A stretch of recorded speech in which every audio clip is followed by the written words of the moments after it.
Okay, we're now going to install the iAMP server.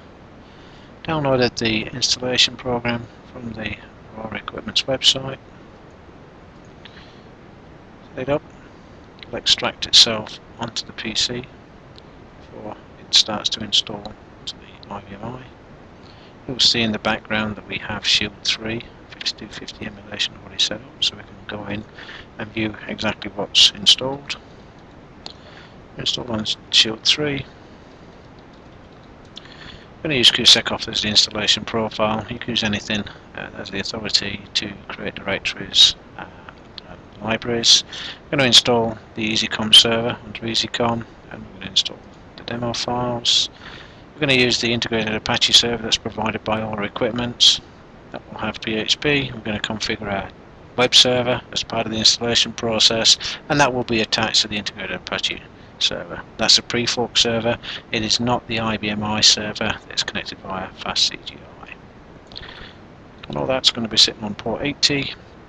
We're also going to install MySQL. So we need to pass in a password that's going to allow root to access MySQL databases, create users and everything else that we need to do.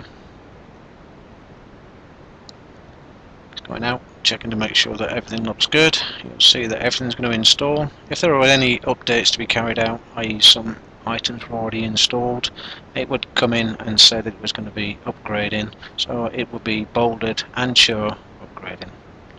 You'll see the EasyCom configuration, so we're sitting on port 6077, and the subsystem that I'll be running under is EasyCom. And again, when we go to the IBMi, we'll be able to see that service running, and I'll show you as part of the installation how it all sets up.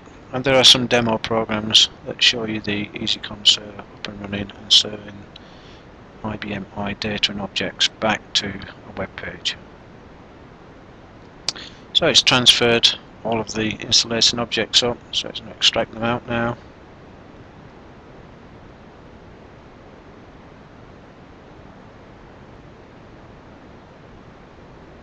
Once it's extracted, it's going to install all of the objects and configure them. So you can see that we're extracting the web server into the www directory and the IFS.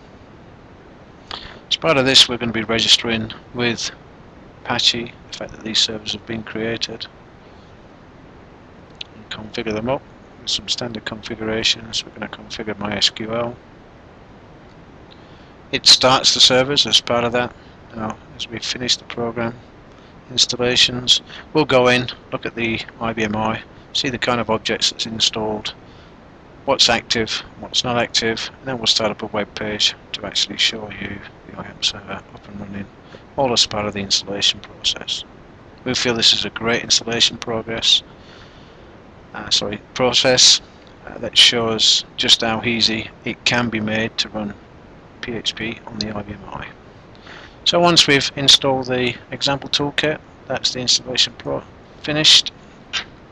So now we're going to go onto the IBMi. First thing we'll do is look at the directory structure that was created on the IFS. A couple of places we need to look into. User local. You'll see we have got an iAMP directory now. Within the iAMP directory, there are a number of objects that are required for running the iAMP server, PHP and MySQL.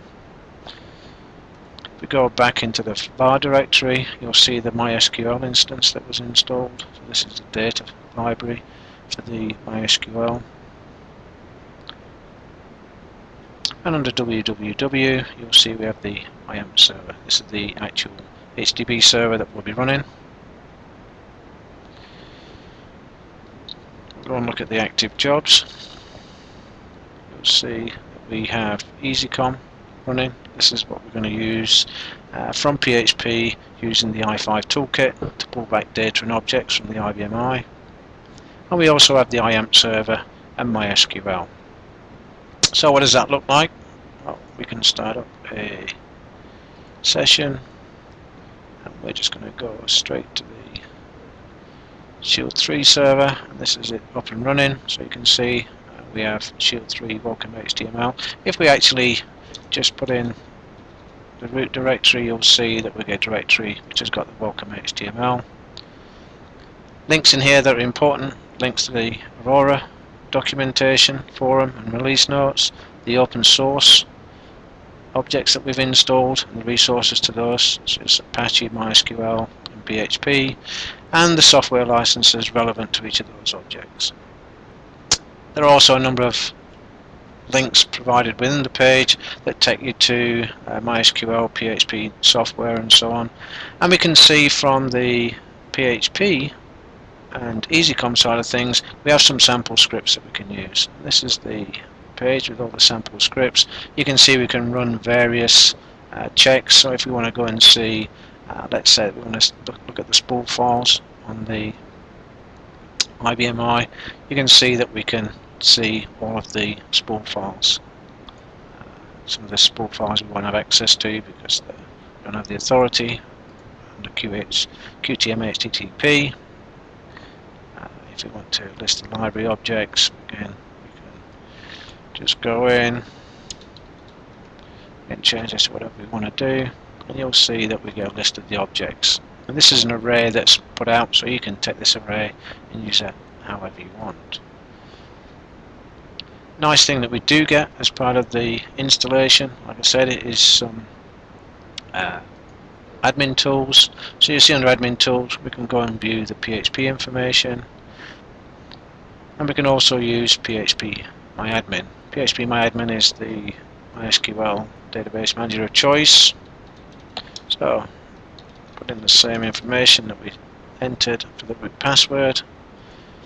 And as soon as we go in here, we'll see MySQL database is installed and a test database, which is the only databases that we have.